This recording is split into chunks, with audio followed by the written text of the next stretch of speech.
우리 함께 나눌 말씀 마태복음 7장입니다. 마태복음 7장 7절에서 12절 말씀입니다. 마태복음 7장 7절에서 12절입니다.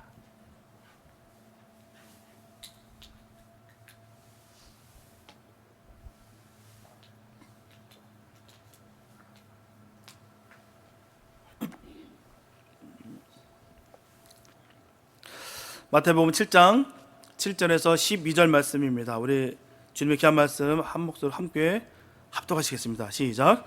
구하라 그러면 너에게 주실 것이요, 찾으라 그러면 찾을 것이요, 문을 두드리라 그러면 너에게 열릴 것이니 구하는 이마다 얻을 것이요, 찾는 이가 찾을 것이요, 두드리는 이에게 열릴 것이니라. 너희 중에 누가 아들이 떡을 달라 하면 돌을 주며 생선을 달라 하면 뱀을 줄 사람이 있겠느냐?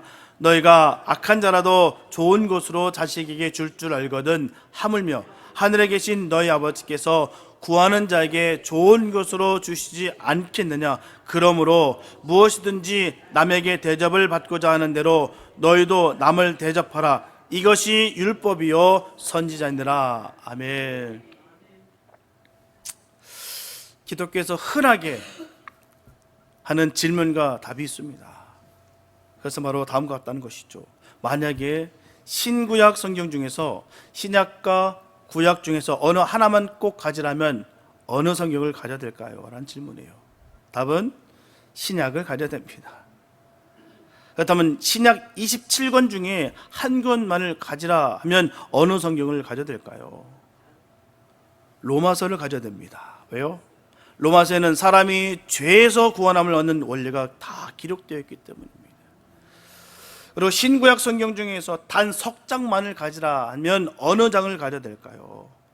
마태복음 5장, 6장, 7장을 가져야 됩니다. 그리고 성경 중에 단 한 절만을 가지라 한다면 바로 요한복음 3장 16절을 가져야 됩니다. 우리는 마태복음 5장, 6장, 7장을 바로 산상보훈이라고 말합니다. 산상보훈은 신구약 전체의 요약을 한 것이다 라고 할 수가 있습니다. 예수님께서 말씀하신 복음의 진수가 이 산상보훈이에요. 더욱이 산상보훈은 쉽고 알기 쉬운 말로 쓰여졌기 때문에 복음 중에 복음이요 은혜 중에 은혜라 할 수가 있습니다. 그러므로 성도는 산상보훈의 말씀을 늘 마음에 깊게 간직하고 있어야 되는 거예요. 너무너무 귀한 말씀이기 때문에 어느 하나 소중하지 않은 말씀이 없겠으나 정말 이 말씀이 마음판에 팍 새겨져야 돼요. 오늘 다시 한번 산상보훈의 말씀을 마음에 정리해보며 은혜의 말씀을 나누겠습니다. 마태복음 5장 3절에 보면 심령이 가난한 자는 복이 있나니 천국이 저희 것이며 라고 말씀하고 있어요. 또 10장과 11절에 보면 의를 위하여 핍박을 받은 자는 복이 있나니 천국이 저희 것임이라. 나를 인하여 너희를 욕하고 핍박하고 거짓으로 너희를 거스려 모든 악한 말을 할 때에는 너희에게 복이 있나니 기뻐하고 즐거워하라. 하늘에서 너희의 상이 크니라. 13절에는 너희는 세상의 소금이라. 14절에는 너희는 세상의 빛이라. 16절에는 너희 빛을 사람 앞에 비추게 하여 저희로 너희 착한 행실을 보고 하늘에 계신 너희 아버지께 영광을 돌리게 하라 하셨어요. 또 주기도를 가르쳐 주실 때 하늘에 계신 우리 아버지여 이름이 거룩히 여김을 받으시며 나라에 임하옵시며 뜻이 하늘에서 이루어진 것 같이 땅에서도 이루어지이다. 나라와 권세와 영광이 영원히 있사옵나이다. 마태복음 6장 19절 이하의 말씀 보게 되면 오직 너희를 위하여 보물을 하늘에 쌓아두라. 내 보물이 있는 그곳에는 내 마음도 있느니라. 한 사람이 두 주인을 섬기지 못할 것이니 너희가 하나님과 재물을 겸하여 섬기지 못하니라. 너희는 먼저 그의 나라와 그의 의를 구하라 말씀하고 있어요. 이상 살펴본 말씀을 통해서 알 수 있는 것은요, 산상보훈은 천국에 대한 말씀이라는 것을 알 수가 있습니다. 천국에 대한 말씀.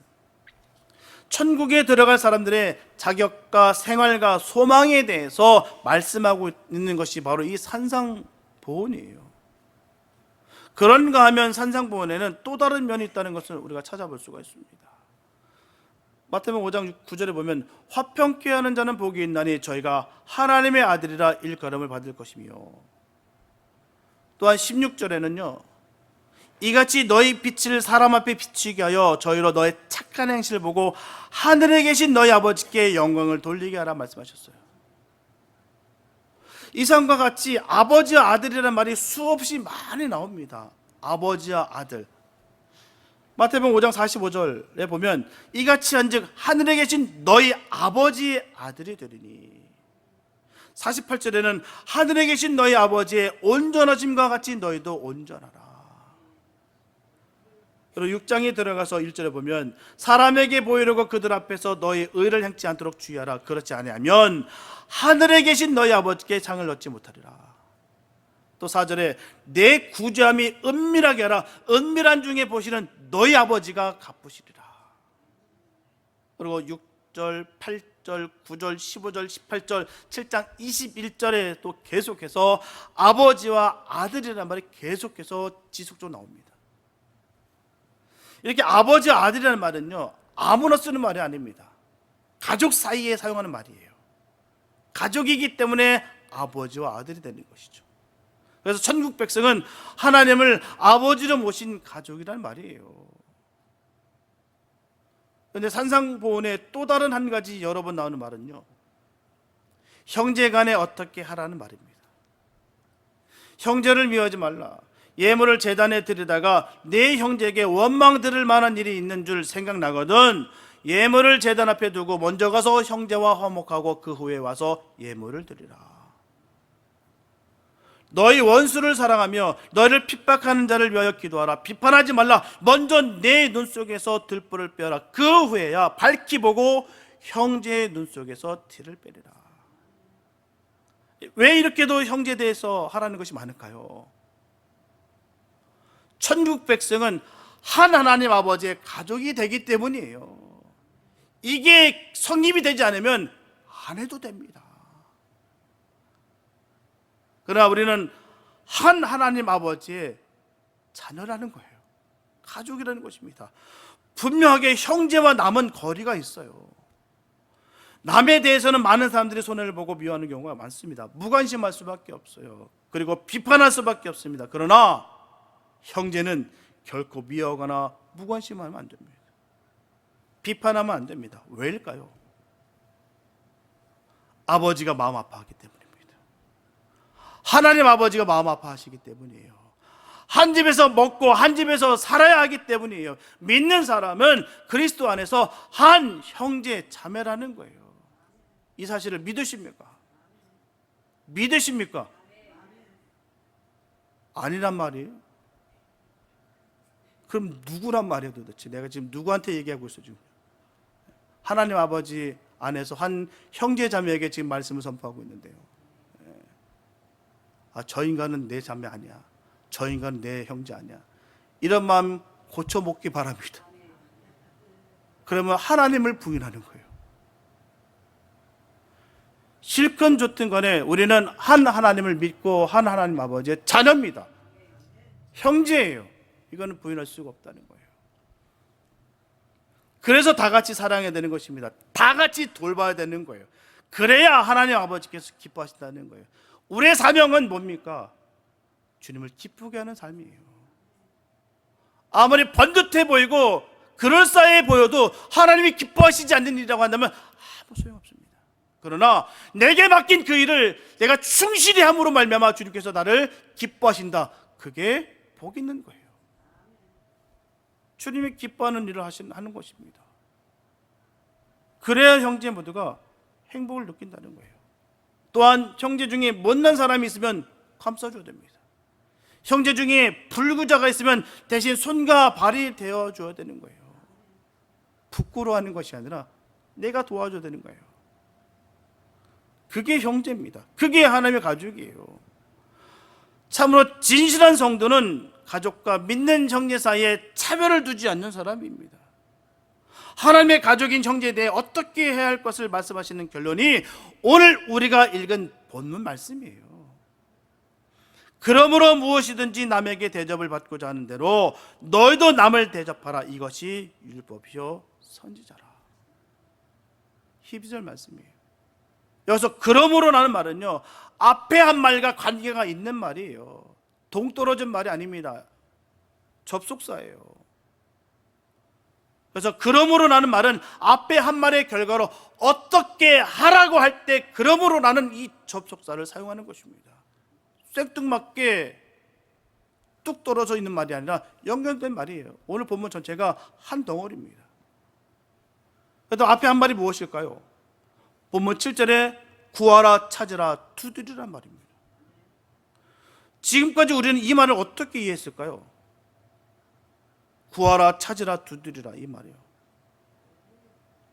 나를 위해 무엇을 구할까? 나를 위해 무엇을 찾을까? 나를 위해 어떻게 문을 두드릴까로 이해했을 것입니다. 이것은 자기만을 위해 구하는 이기적 기도입니다. 예수님께서 이 말씀하신 뜻은 형제를 위해서 무엇을 구할까? 형제를 위해서 무엇을 찾을까? 형제를 위하여 어떻게 문을 두드릴까를 생각하라는 말씀이에요. 그럼 우리가 형제를 위해서 구하지 못하는 이유가 뭘까요? 이기심 때문입니다. 나만 하니까. 내 거, 내 가족, 나만. 자기를 앞세우고 자기의 유익을 구하고 자기의 행복만을 찾는다고 형제를 위해서 구할 생각을 가지지 못했습니다. 자기, 나, 내 집, 내 위치, 내 이름, 내 아들, 내 부모 중요한 거 사실입니다. 안 중요한 거 아니에요. 너무너무 중요합니다. 그런데 우리 모두가 너무 자기만 위하고 있다는 거예요. 너무 자기만 사랑하고 있습니다. 너무 자기 사는데 얽매여 있다는 거예요. 안타깝게도 내가 일어나려면 다른 사람을 잡고 일어나는 것이 쉽다는 것을 모르고 있다는 것입니다. 또한 내가 누우려면 다른 사람이 누운 곁에 누워야 따뜻하다는 것을 모르고 있다는 거예요. 그래서 다른 사람을 위하는 것이 자기를 위하는 것이라는 것을 분명히 알아야 됩니다. 먹고 사는 육신 생활도 그렇고요, 믿고 사는 신앙 생활도 그렇습니다. 다를 바가 아니에요. 똑같습니다. 결코 나만 믿음을 지키면 되는 것이 아니에요. 남편도 믿음을 지켜야 나도 믿음을 지킬 수가 있습니다. 그리고 남편은 신앙에 잠을 자고 있는데 자기만 깨어있을 수 없다는 것이죠. 뿐만 아니라 자식은 방탕생활하는데 나만 은혜 생활을 할 수가 없습니다. 먼저 형제 가난한 것을 위해 기도하셔야 됩니다. 먼저 형제 병든 것을 위해 기도해야 됩니다. 먼저 형제가 성령 충만 받도록 기도해야 됩니다. 그래서 구하라, 찾으라, 두드리라는 것은 나를 위해 먼저 구할 것이 아니라 형제를 위해 먼저 구하고 찾고 두드려 한다는 것을 명심하시기 바랍니다.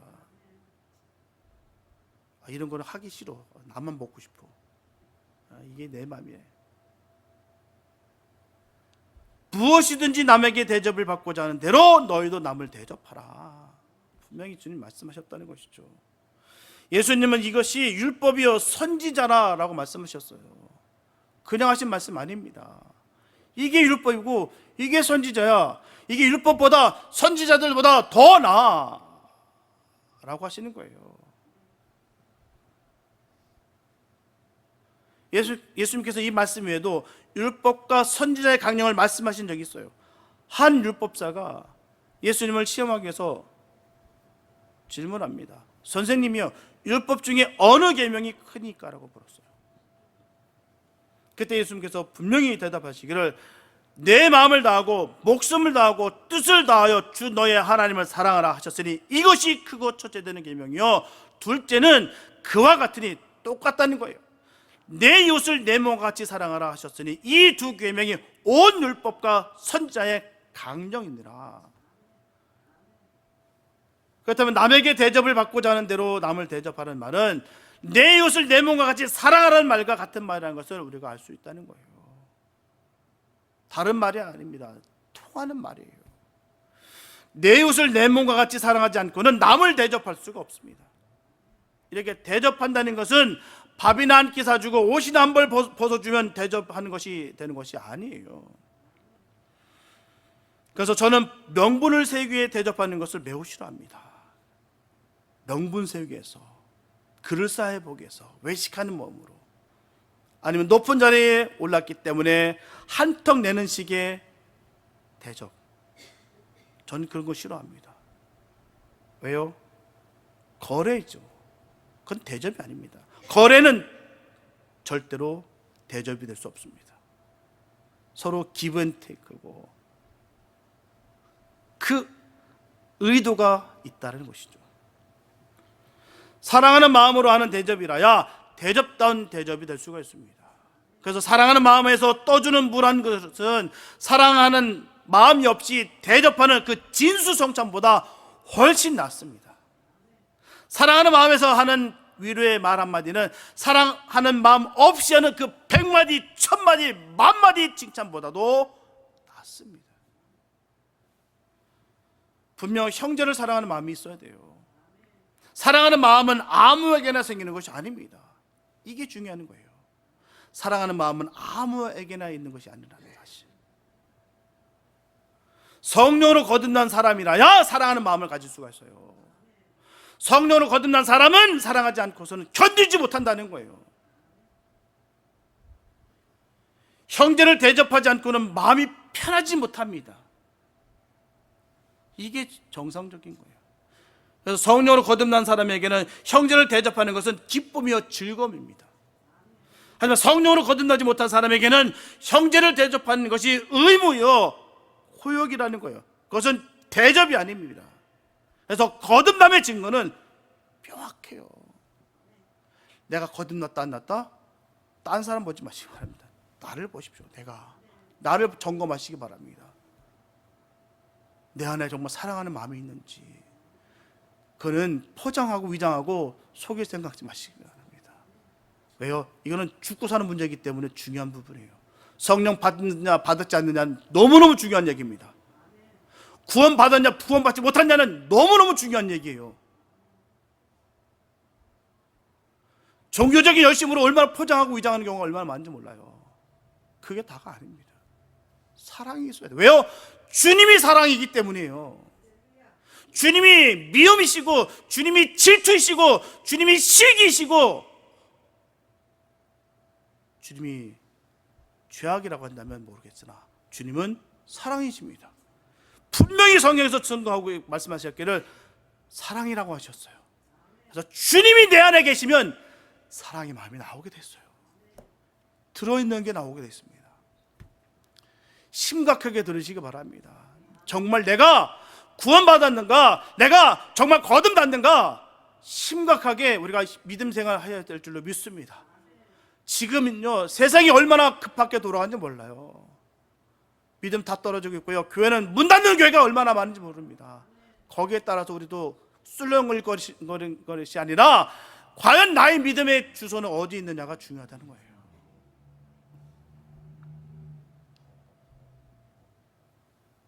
내 안에 정말 사랑하는 마음이 있는가 찾으시기 바랍니다. 정말 내가 위장하기 위해서 남들한테 그릇사해 보이기 위해서 하는 그런 사랑은 결코 사랑이 아닙니다. 주님이 내 안에 계시기 때문에 견딜 수 없는 사랑이 되는 거예요. 그러니 원수까지라도 사랑할 수 있게 되는 것이죠. 변화돼야죠. 나는 워낙 상처가 많은 사람이기 때문에 좀 이해해. 이 말이 뭡니까? 나는 알리바이가 명확해. 나는 이렇게 해도 될 명분이 명확해. 왜? 난 상처받았으니까. 네가 좀 이해해. 이건요 점점 내가 치유되기 원하는 것이 아니라 점점 중독되어 가는 거예요. 치유되시기 바랍니다. 예수를 말미암아 치유되시기 바랍니다. 예수가 들어오면 치유가 되게 돼 있어요. 나는 상처 많은 사람이야. 그러니까 네가 좀 이해해줘. 아닙니다. 우리는 아무리 해도 율법과 선지자들이 한 말씀을 다 이룰 수가 없습니다. 한 가지 방법이 있어요. 이웃을 제 몸같이 사랑하는 사람, 다시 말하면 사랑하는 마음으로 남을 대접하는 사람은 율법과 선지자들이 기록한 말씀을 온전히 이루는 것이 됩니다. 그래서 사도 바울은 로마서 13장 8절에서 남을 사랑하는 자는 율법을 다 이루었느니라. 또 10절에서는 사랑은 율법의 완성이니라 분명히 전했습니다. 세상 사람들은 이것을 황금률이라고 전하고 있어요. 예수님께서 하신 이 한마디 말씀으로 인해서 인간 사회는 놀라운 변화를 가져왔어요. 정치, 경제, 사회, 종교, 문화, 교육에 이르기까지 대혁명이 일어났습니다. 예수님의 이 황금률의 세상에 끼친 공헌을 다음과 같은 비유로 하면요, 18세기 초까지 서양 음악은 현악기에 현을 튕겨서 소리를 내는 음악이었어요. 하지만 문제는 그 음정은 정확하지 못하고요, 음악의 영역은 제한될 수밖에 없었습니다. 챈발로라는 악기가 있어요. 모양은 피아노랑 똑같이 생겼습니다. 근데 튕기는 거예요. 현을요, 때리는 게 아니라. 바로 그 음악까지 이 악기가 계속 성행했습니다. 그러던 중에 베토벤 당시 한 이름 없는 음악가가 현악기의 그 현을 한마로 땅 때려서 음을 내는 새로운 아이디어를 생각했는데, 거기서 피아노가 발명됐습니다. 피아노는 현을 땅 때리는 거예요. 피아노가 발명이 됨으로 말미암아 베토벤을 이어서 슈만, 브람스, 리스트, 쇼팽 등 피아노로 연주할 수 있는 곡을 작곡하는 많은 음악가가 탄생됐어요. 음악의 패러다임이 바뀌게 됐습니다. 다성음악에서 화성음악으로 바뀌게 됐다는 거예요. 그 피아노의 발견으로 말입니다. 피아노가 생김으로 인해서 현을 땡기는 게 아니라 튕기는 게 아니라 때리는 그 방식이 세워짐으로 인해서 완전히 바뀌었다는 것이죠. 예수님께서 황금줄을 말씀하시기 전까지는 모든 인류는 어떻습니까? 어떻게 하면 내가 다른 사람부터 대접을 받을까만 생각했지, 내가 다른 사람들을 위해서 대접한다고 하는 생각을 하지 못했어요. 내가 다른 사람으로부터 대접을 받을 생각만 했던 시대는 늘 싸움만, 전쟁만을 일삼았다는 거예요. 죽이고 죽고 빼앗고 약탈하는, 어떻게든 더 끌어내서 내가 더 높은 위치에 올라가기 위해 내가 다른 사람을 대접해야겠다는 생각을 가지고 사는 시대에는 평화와 화목이 싹트기 시작했습니다. 남에게 대접을 받고자 하는 대로 먼저 남을 대접하는 사회는 평화와 화목의 주인공들이 줄을 이어 탄생할 거예요. 어떻게 하면 남을 대접할까요? 남을 대접하는 기별이 무엇이겠습니까? 대접과 접대는 같은 말일까요? 아니면 다른 말일까요? 같은 말이기도 하고 다른 말이기도 합니다. 그래서 대접과 접대는 뜻은 같아도 의미는 달라요. 이를테면 대접은 그 사람의 인격과 자격을 인정해 주는 거예요. 형님 대접, 선생 대접, 사장 대접 등 그 사람의 신분과 지위에 맞는 인격 대우를 해주는 것을 대접이라고 합니다. 근데 선생을 선생 대접하지 않으면 신뢰가 돼요. 사장을 사장 대접하지 않으면 노여움을 사게 됩니다. 음식을 접대하고 선물을 주는 것은 둘째 문제예요. 사람을 사람 대접하지 않으면서 음식이나 선물로 접대하는 것은 의미가 없게 됩니다. 선생님에게 공대말을 쓰면서 마음을 편하게 해주면서 음식을 접대하고 선물을 주는 것은 접대가 되는 거예요. 하지만 선생에게 반말을 쓰고 인격을 무시하면서 음식을 접대하고 선물을 주는 것은 욕이 됩니다. 그러므로 사람을 먼저 사람 대접을 해야 되는 거예요. 인격 대접을, 자격 대접을 해야 됩니다. 대접만 바로 하면 접대하는 것은 큰 문제가 되지 않아요. 예수님은 누가복음 14장 13절과 14절에서 사람 대접하는 일에 대해서 다음과 같은 말씀하셨어요. 잔치를 배설하거든 잔치를 배설하거든 차라리 가난한 자들과, 죄송합니다, 병신들과, 개역개정에는 몸 불편한 자들이라고 번역됐어요. 저는 자들과 소경을 청하라. 그리하면 저희가 갚을 것이 없는 고로 내게 복이 되리니 이는 의인들의 부활시에 내가 갚음을 받겠음이니라. 예수님은 대접을 하되 그 사람의 인격과 자격을 따지지 말고 대접하라고 말씀하셨어요. 당시에 가난한 자들과 몸 불편한 자들과 저는 자들과 소경들은 잔치에 초대할 자격이 안 되는 사람들이었습니다. 저주의 대상이었어요. 외면하고 무시하는 대상이었습니다. 그런데도 불구하고 초대할 자격이 있는 사람으로 간주하라는 말이에요. 대개 사람들은 그 사람의 신분이나 자격에 맞게 대접을 합니다. 그 사람이 가진 자격이나 신분 이상의 대접을 하는 것을 생각하지 못해요. 거지를 친구 대접하라는 것이 예수님의 말씀입니다. 연약한 자를 손님 대접하라는 것이 예수님의 말씀이에요. 그것이 진짜 대접입니다. 대접받을 만한 사람을 대접하는 것은 누구나 대접할 수 있어요. 그러나 대접받을 수 없는 사람을 대접하는 것이 진짜 대접입니다. 예수님께서 이렇게 말씀하시는 데는 이유가 분명히 있어요. 그런 사람을 대접하는 것은 대접하는 내게 복이 된다라고 말씀하고 있는 거예요. 왜냐하면 그런 사람들은 대접을 받고도 갚을 길이 없기 때문에 의인들의 부활 시에 하나님께서 대신 갚아 주신다고 주님이 약속하셨습니다. 갚을 게 없는데요, 능력이 없는데 뭘 갚습니까? 그런데 그 갚을 게 없는 것을 주님께서 갚아 주신다는 거예요. 만일 누가 사람을 대접하면서 대접받을 것을 생각한다면 너무나 어리석은 사람일 것입니다. 대접을 하면서 대접받을 것을 생각지 않는 사람들을 하나님은 기억하시고 계신다는 거예요. 마태복음 25장에 보면 인자가 자기 영광으로 모든 천사와 함께 올 때에 오른편의 양과 같은 사람들에게 내 아버지께 복받을 자들이여 나와 창세로부터 너희를 위하여 예비된 나라를 상속하라고 했을 때 그들이 깜짝 놀라 말합니다. 우리가 어느 때 주의 줄이신 것을 보고 공개하였습니까? 우리가 언제 주의 목마르신 것을 보고 마시게 하였습니까? 우리가 어느 때 주께서 나그네 되신 것을 보고 영접하였나이까? 우리가 언제 주께서 벗으신 것을 보고 옷을 입혔나이까?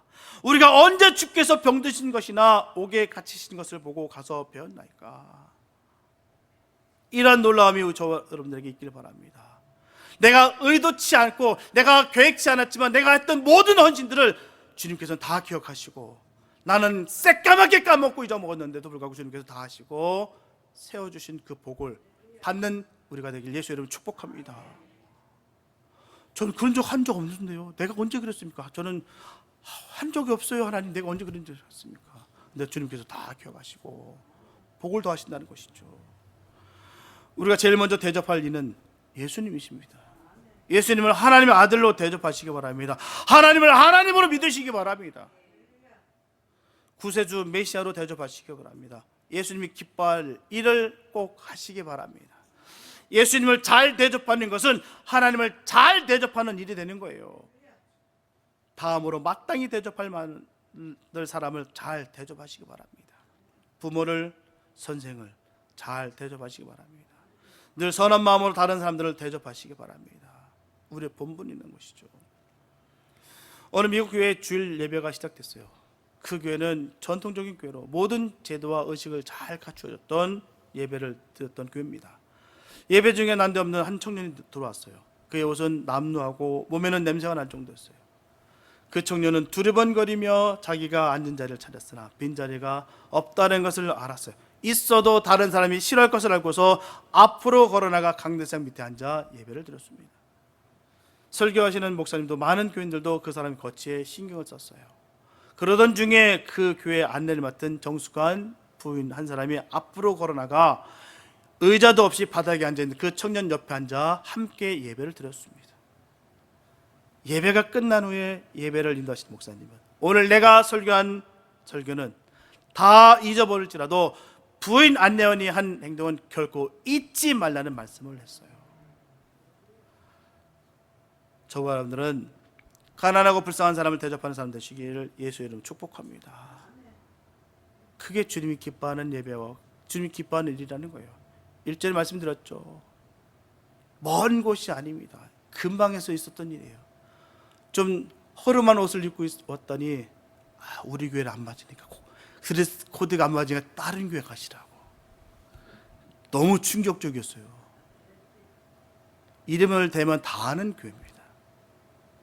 너무 충격을 받았어요. 과연 그 예배를 받으실까? 드레스 코드를 잘 갖춰 입어야지만 드리는 그 예배를 주님께서 기뻐하실까? 내가 가지고 있는 가장 좋은 옷을 입는 것은 맞습니다. 그러나 없는데 그걸 가지고 우리 교회 드레스 코드와 맞지 않으니 다른 교회 가십시오. 사랑하는 성도 여러분, 사람은 심은 대로 걷습니다. 하나님은 만으로 여김을 받지 않으십니다. 대강 얼마무려 넘기는 분이 아니십니다. 예수님께서 너희가 남을 대접하는 대로 너희도 대접받으라고 친히 말씀하셨어요. 지극히 작은 소작에 내 이름으로 물 한 그릇 대접하는 것을 결코 잊지 않으시겠다고 하셨어요. 저는 잊을 수 있고 우리는 잊을 수 있습니다. 그러나 우리 주님은 결단코 잊지 않으십니다. 마지막 날에 목자장 되신 예수님께서는 정확하게 양과 염소를 구별해 놓으실 거예요. 틀림없는 사실입니다. 함께 양과 염소가 예배드리고 있고요, 알곡과 쭉정이가 함께 예배를 드리고 있다는 사실이에요. 양이 되시기 바랍니다. 알곡 되시기 바랍니다. 참 진리 되신 그 주님을 영접하심으로 말미암아 참 성도 되시기 바랍니다. 모양은 있으나 경건에 능력이 없는 사람 되지 마시고 하나님의 사람 되시기 바랍니다. 우리는 내 이웃을 이웃으로 사랑하고 주님의 형상을 닮은 주님의 이름으로 구원을 얻은 한 피 바다 한 몸 이룬 형제와 자매로서 대접할 수 있는 믿음의 사람들이 다 되시기 바랍니다. 우리 교회는 이미 이 일을 시작하고 있습니다. 우리가 서로 사랑하는 것을 보면 세상 사람들이 우리를 진짜 예수 믿는 사람으로 인정할 거예요. 성경책 들고 다닌다고, 기도 잘한다고 우리가 예수님의 제자라고 하지는 않습니다. 종교적인 열심을 다한다고 예수님의 사람들이라 말하지 않습니다. 사람들은 이 세상에 사랑이 없다고 말하기도 합니다. 아니에요. 자기가 사랑받기만을 바라고 남을 사랑하지 않기 때문에 사랑이 없는 거예요. 이 삶 속에 수많은 바로들이 얼마나 많습니까? 완악하고 강팍했더니요, 출애굽하는 과정 속에서 보십시오. 요술서도 이거 아닙니다. 이들은 정말 하나님이 역사심입니다. 수많은 신하들도 이거는 아닌 것 같습니다. 떠납니다. 아무도 없었어요. 그 주변에. 바로 옆에 다 떠났습니다. 그 10가지 재앙은 다른 잔혹한 하나님이 주신 게 아니라 바로 완악한 바로에게 임한 거예요. 사람들은 그래요. 하나님 어떻게 잔혹하게 그 10가지 재앙을 쏟아부을 수 있어? 아니요. 시선을 다시 보십시오. 바로는요, 수많은 사람을 압제하고 능멸했습니다. 본인이 자신이 신이라고 했어요. 백성들은요, 암묵적으로 공범자들입니다. 결국 수많은 재앙이 떨어지고 텅텅 빈 그 왕궁을 혼자 쓸쓸히 있었던 것이 바로입니다. 내가 완악하고 내가 딱딱하고 내가 사랑이 없고 내가 미움이 가득하니까 사랑이 없다라고 하는 것이죠. 내가 사랑이 많으면요, 주변에 사랑이 많습니다. 사람이 들끓어요. 함께 나누는 사람들이 동역자가 있습니다. 내가 완악하고 내가 싸납고 내가 사랑이 없으니까 그 빈 공간에 미움과 저주와 욕심과 야망과 욕망이 가득하니까 내 주위에 아무도 없는 거예요. 그러니 늘 썰렁하고 사랑이 없으니 늘 춥고 외로울 수밖에요. 치유돼야 되는데 점점 중독되어 가고 있다는 것입니다.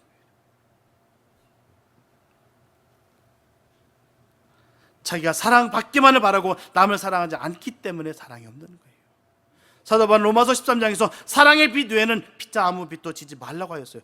다른 빛은 지지 말고 서로 사랑의 빛은 지라고 하였습니다. 사랑은 모든 율법의 완성이에요. 이 세상의 종교, 철학, 과학, 교육, 명언, 그 어떤 좋은 말일지라도 그것을 다 종합해서 한마디로 만든다면, 너 대접받고 싶냐? 그럼 너 대접받고 싶은 대로 남을 대접하라, 이 말입니다. 메아리의 법칙, 산울림의 법칙인 거예요. 심는 대로 거두는 것입니다. 이것이 모든 가르침의 근본이요, 원조입니다. 그러므로 저분들은 하나님의 약속과 하나님의 사랑과 하나님의 말씀을 따라서 남에게 대접을 받고자 하는 대로 우리도 남을 대접하는 일에 힘쓰도록 하시기 바랍니다. 그래야 하나님에게서 귀한 대접을 받으며 사람들에게서도 귀한 대접을 받는 복 있는 예수님의 사람들이 되시기를 예수님의 이름으로 축원합니다. 기도합니다. 사랑 주님 감사합니다. 아버지, 하나님의 놀라우신 사랑으로 말미암아 우리가 하나님의 자녀가 되었습니다. 주님이 사랑이시고 그 주님이 내 안에 계시기에 우리는 사랑하지 못할 이유가 없습니다. 사랑하지 못하는 그게 바로 죄악인 줄 우리가 깨닫습니다. 하나님, 일평생 살아가면서 주님을 닮아가게 하여 주시고 주의 사랑을 전하는 복 있는 삶 되게 인도하여 주시옵소서. 거듭남의 증거가 바로 여기 있음을 깨달아 우리가 몸부림을 치며 주님께서 주신 그 사랑을 전할 수 있는 복 있는 삶 되게 축복하여 주시옵소서. 주의 은혜가 넘칠 줄 믿사옵고 우리를 권하신 예수님의 이름을 감사하며 기도드렸습니다. 아멘. 일어나셔서 우리 함께 찬양 드리실 텐데요. 예. 아버지의 마음입니다. 우리가 주님의 마음을 잃어버리는 순간 참 우리는 끝장입니다. 예. 정말 주님의 마음으로 우리가 다시 회복되시고요. 정말 세상에 수많은 그 악이 죄악들이 우리를 엄습하는데 아버지의 마음으로 우리가 당당히 승리하는 우리가 됐으면 좋겠습니다. 한 주간도 주 안에서 회복되고 승리하는 우리가 됐으면 바랍니다. 우리 아버지의 마음 찬양 부르신 후에 축도로 예배 마칩니다.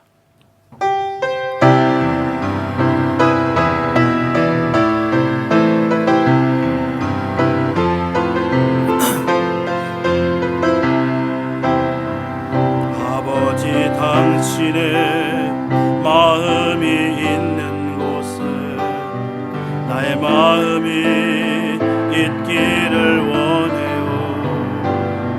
아버지 당신의 눈물이 고인 곳에 나의 눈물이 고이길 원해요. 아버지 당신이 바라보는 영혼에게 나의 두 눈이 향하길 원해요. 아버지 당신이 울고 있는 어두운 땅에 나의 두 발이 향하길 원해요. 나의 마음이 아버지의 마음 알아 내 모든 뜻 아버지의 뜻이 될 수 있기를 나의 온 놈이 아버지의 마음 알아 내 모든 삶 당신의 삶 되기를 나의 마음이 아버지의 마음 알아 내 모든 뜻 아버지의 뜻이 될 수 있기를 나의 온 놈이 아버지의 마음 알아 내 모든 삶 당신의 삶 되기를. 지금은 우리를 위해 목숨을 바치신 예수 그리스도의 은혜와 하늘과 땅의 주인이신 지극하신 하나님 아버지의 사랑하심과 성령의 감화와 감동하심과 인도하심이 남에게 대접을 받고자 하는 대로 우리도 남을 대접하는 일에 최선을 다함으로 주님께 귀한 대접을 받으며 다른 사람들에게도 귀한 대접을 받는 복 있는 예수님의 사람들이 삶을 살기를 소망하는 주님의 귀한 백성들 머리머리에와 섬기는 교회와 가정 위에 이제부터 영원히 함께 하심을 간절히 축원하옵나이다.